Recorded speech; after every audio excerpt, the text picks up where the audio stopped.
ஏன் மாறிச்சுன்னா எப்படி எப்படி இருக்க முடியும்? அவர் தமிழ்நாட்டின் தலைவரா இல்லையா? தமிழர்களுக்கான தலைவரா இல்லையா? புறநானூற்று வீரனா இல்லையா தலைவர்? அதை மட்டும் நீங்க சொல்லுங்க. மனசாட்சிப்படி சொல்லுங்க. தேர்தல் விதிமுறை வந்து எங்களுடைய ஆண்டவர், நான் வந்து பொய் சொல்ல விரும்பல.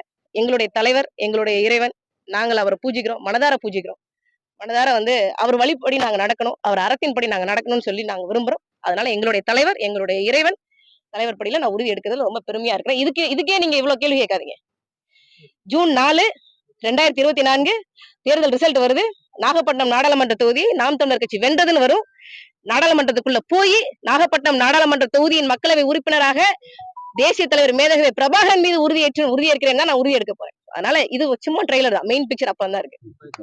அரசியல தானே வாதாடி தானே உரிமையை பெற்று அந்த மன்னன் வந்து நான் தவறான நீதியை கொடுத்தேன்னு சொல்லி செத்து போயிட்டான். அவனை பார்த்து அவனோட மனைவி செத்து போயிட்டாங்க. உலகத்தை ஒரு தமிழ்நாட்டு மக்களுக்கே வந்து ஒரு தெய்வத்தை கொடுத்த மண்ணுங்க இது. இந்த மண்ணோட மக்கள் வந்து பார்க்க மாட்டாங்க, என்னை ஒட்டுமொத்த தமிழ்நாட்டின் மகளாகத்தான் பார்ப்பாங்க. ஏன்னா தமிழ்நாட்டு மக்களுக்கு என்று ஏற்கனவே ஒரு தெய்வத்தை கொடுத்த மண் 2000 ஆண்டுகளுக்கு முன்பே. இப்ப நான் போட்டிட்டு அவங்களுக்கு புதுசாக இருக்காது. நான் இந்த மக்களுக்கான பிரச்சனை நான் எப்படி நிக்கிறேங்கிறத இந்த தேர்தல் அவங்க பொது தேர்தல் என்பது என்டிகே வெர்சஸ் அதர்ஸ் தான். எங்களுக்கு மத்த எல்லாமே மற்றவைதான். நாங்க தான் முக்கியம். ஒவ்வொரு தொகுதியிலையும் 40 நாடாளுமன்ற தொகுதியிலும் நாம் தமிழர் கட்சி என்ன வாக்கு எடுக்குது, நாம் தமிழர் கட்சி வெல்லுதா இல்லையாங்கிறதா. NTK versus அதர்ஸ்ங்க. அவங்க என்னங்க எங்களை அதர்ஸ்ன்னு சொல்றது? எங்களுக்கு எல்லாமே அதர்ஸ் தான். என்டிகே வெர்சஸ் அதர்ஸ் தான் இந்த தேர்தல். மேடம் இப்ப இந்தியால எதனால தடை செய்யப்பட்டது அதை சொல்லுங்க. 1984 வரைக்கும் இந்திய நாட்டின் பிரதம அமைச்சராக இருந்த இந்திரா காந்தி அம்மையார் இந்த தடை செய்யப்பட்ட அமைப்பை கூட்டு வந்து இந்த இந்திய நாட்டுல பயிற்சி கொடுத்தாரா இல்லையா? இதே தமிழ்நாட்டுல எத்தனை இடங்கள்ல நீங்க சொல்ற தடை செய்யப்பட்ட அமைப்பாக இருந்த அமைப்பு எழுதியிருந்தாங்க. 13 கோடி உலக தமிழர்களுக்கு ஆண்டவர் வந்து தலைவர் தான், தமிழ் தேசிய தலைவர். தமிழ்நாட்டுக்கென்று உலக தமிழர்களுக்கு என்று இருக்கக்கூடிய ஒரே தலைவர், ஒப்பற்ற தலைவர், தேசிய தலைவர் மேதகவி பிரபாகரன் அவர்கள் தான் எங்களுக்கான ஒரே இறைவன். வந்து இப்ப உதயசூரியன் சின்னம் இல்ல அப்படின்னா திமுக காரங்களே திமுக வாக்களிப்பாங்களான்னு தெரியாது. தாமரை இல்ல அப்படின்னா பாஜக காரங்களுக்கு பிஜேபிக்கு வாக்களிக்கிற எண்ணமே வராது. எங்களுக்கு சின்னம் முக்கியம் இல்ல, எங்களுக்கு வந்து எங்களோட எண்ணம் தான் முக்கியம்.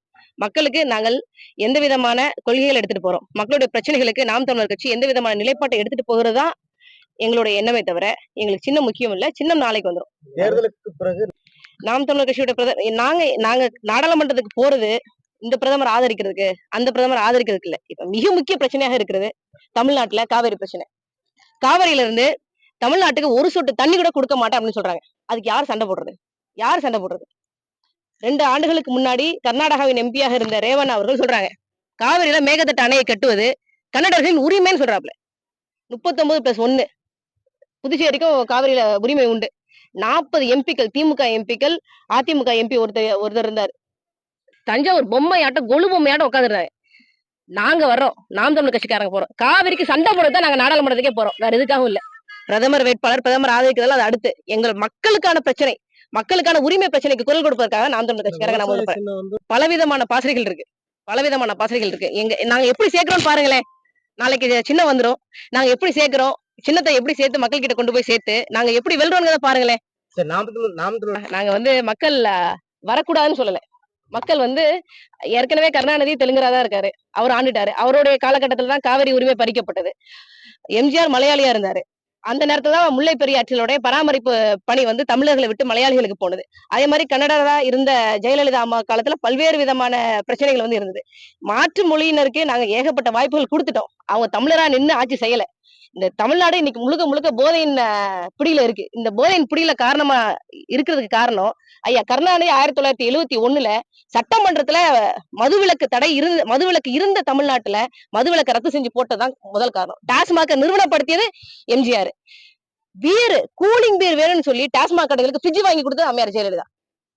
ஒரு தமிழனா நமக்கு ஒரு சாராயம் குடிச்சிட்டு தெருவுல படுத்து கிடக்கிற ஒருத்தனை பார்த்தா நமக்கு கோவம் வருதுல. இவங்களுக்கே வரல, இவங்களை நாங்க நம்பணும். ஆனா இவங்க வந்து செய்யல. அதனால தமிழ்நாட்டுக்கு யாருனாலும் வாங்க, வந்தாரே வாழ வைக்கும் தமிழ்நாடு. ஆனா தமிழர்கள் தான் தமிழ்நாட்டை ஆளணுங்கிறத எங்களோட கட்சி கொள்கை.